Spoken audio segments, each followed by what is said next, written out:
Hello everybody, this is my 38th review of films to come out in 2025, and today we are talking about Eddington, directed by Ari Aster. The film also stars Joaquin Phoenix, Emma Stone, and Pedro Pascal.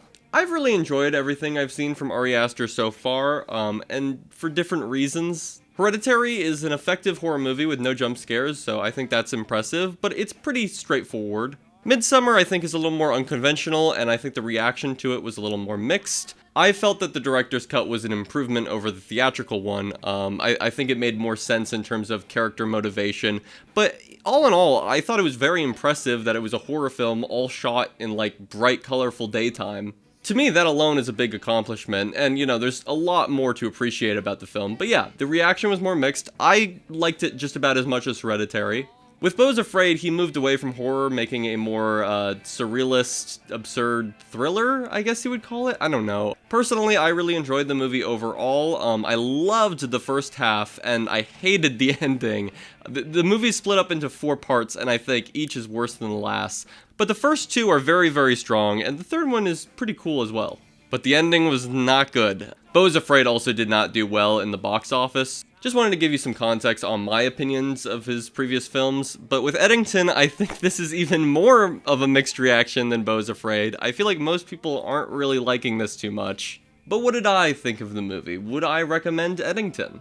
No, not really. Some people are hating this, some people are loving it. I'm kind of in the middle, but I was still pretty disappointed.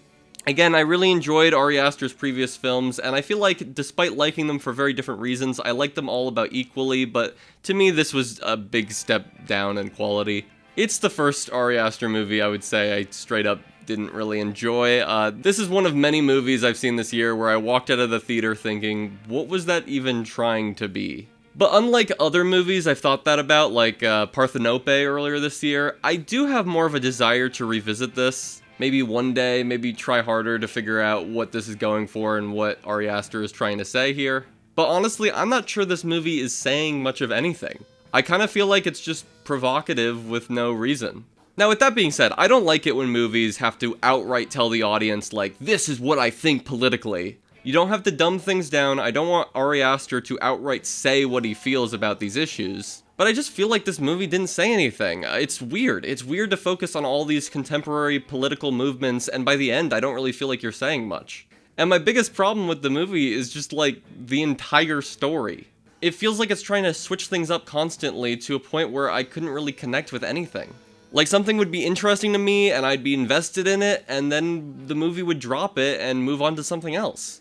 Stories should unfold. Stories should build on themselves. It should be this happens, but then this happens. Not just this happens, and then something else happens, and then another thing happens. This is very basic, but I feel like the movie gets it wrong.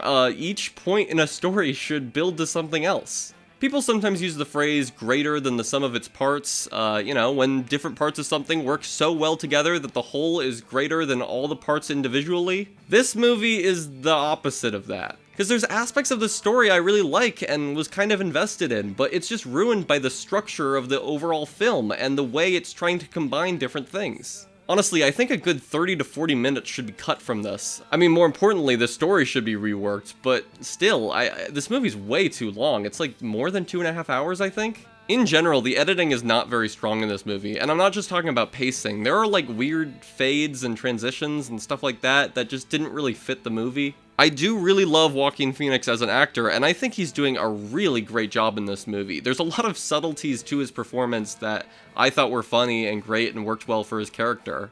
This movie is very, very messy, but his performance is so good, it kind of holds it together for me. Like a house of cards that's about to collapse, but this little bit of glue is kind of keeping it from completely falling apart.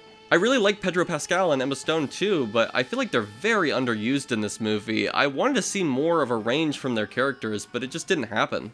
I'm going to talk about spoilers now, so if you still want to see this movie and you haven't, leave the video now. So from the advertising and from the first 30 minutes of this movie, I expected the whole film to be about Pedro Pascal and Joaquin Phoenix competing for the role of mayor in this small town in New Mexico. Pedro Pascal seems to maybe have a side of corruption to his character, but he's much more normal and rational, especially during the COVID-19 pandemic in the film. While Joaquin Phoenix in this movie is very anti-mask, his mother-in-law is constantly watching these conspiratorial internet videos, like, they're even playing as she's sleeping. He starts accusing Pedro Pascal of these absurd, like, sexual crimes. There's a sticker on his car that says, "You're being manipulated," but "your" is spelled Y-O-U-R. The movie focuses on him in a way where I think you're supposed to feel sympathetic for him, but if that's the intention, then the direction this movie goes in by the end is very strange to me. There's a point towards the end of the movie where he decides to shoot a homeless man in a bar, and his motivation for doing so, it feels like something snaps, like something changes within the character in that moment, but the actual cause of this change within the character is kind of a mystery to me. And it doesn't feel like something where I can interpret, like, you know, different causes of why he snapped in that moment. It just feels random. And in the moment, I was just, you know, wondering to myself, why? Why is he doing this?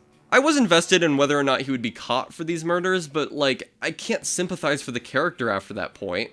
He murders a child near the end of this movie. The movie goes into all these weird directions, like Emma Stone joins some sort of weird cult or something, the kid of the mayor and his friends start protesting for Black Lives Matter, Joaquin Phoenix starts butting heads with the people of the Indian Reserve next to their county. Then at the end of this movie, a bunch of, I guess they're supposed to be Antifa agents or something, storm the town and kill their police force, and Joaquin Phoenix fights them and wins somehow. What I think this was going for, I think it was trying to be a parody of right-wing media, like books and movies that they make about them destroying these, like, liberal conspiratorial groups. And I think it's also maybe a reflection of what's going on in Joaquin Phoenix's head during this point in the movie. He kind of gets crazier and more radical as the movie goes on. But it just doesn't work for me for the tone of the movie. I liked what it was going for at the start, where it was more grounded. I mean, all I was really interested in was this race for who was going to become mayor.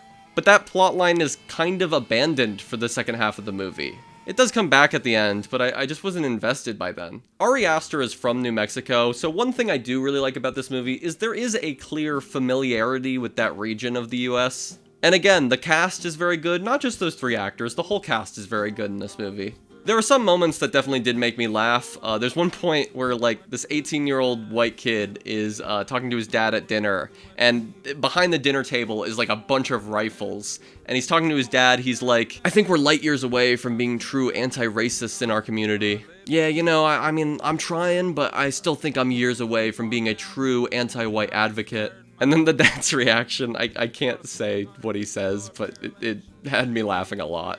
Some people are saying this is a centrist movie, that's what it's saying. You know, it's saying that all political parties are kind of goofy and misguided. I don't completely agree with that.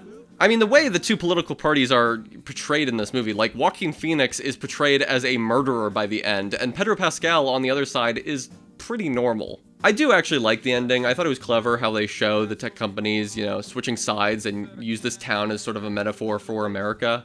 I also do really like the whole concept at the end of Joaquin Phoenix being this, like, lifeless puppet that's just being controlled by the mother-in-law character who's believing in all these conspiracy theories and now spreading them to everybody.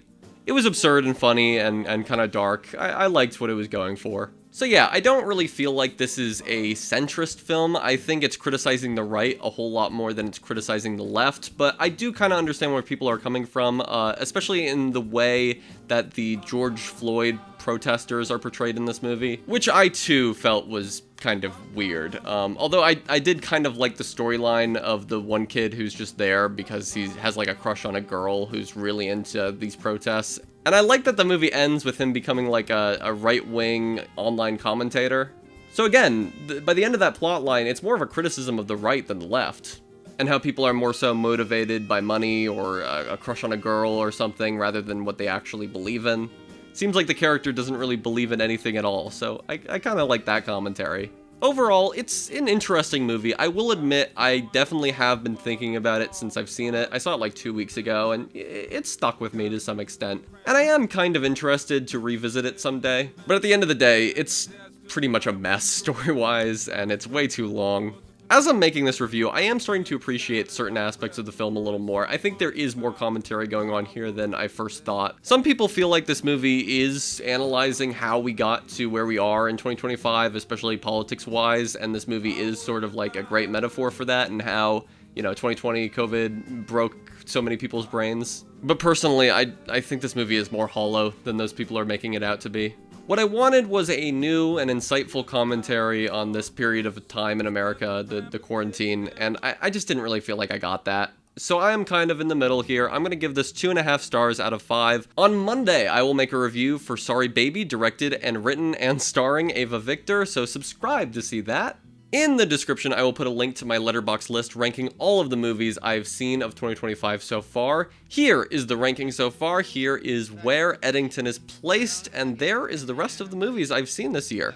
There should also be a link to the YouTube playlist of all of my 2025 film reviews in the description, as well as on my channel page, and also on the left side of your screen here. Thank you for watching. Comments and likes are very much appreciated. They help give me a boost in the algorithm, so thank you for that. And yeah, that's all I gotta say about Eddington.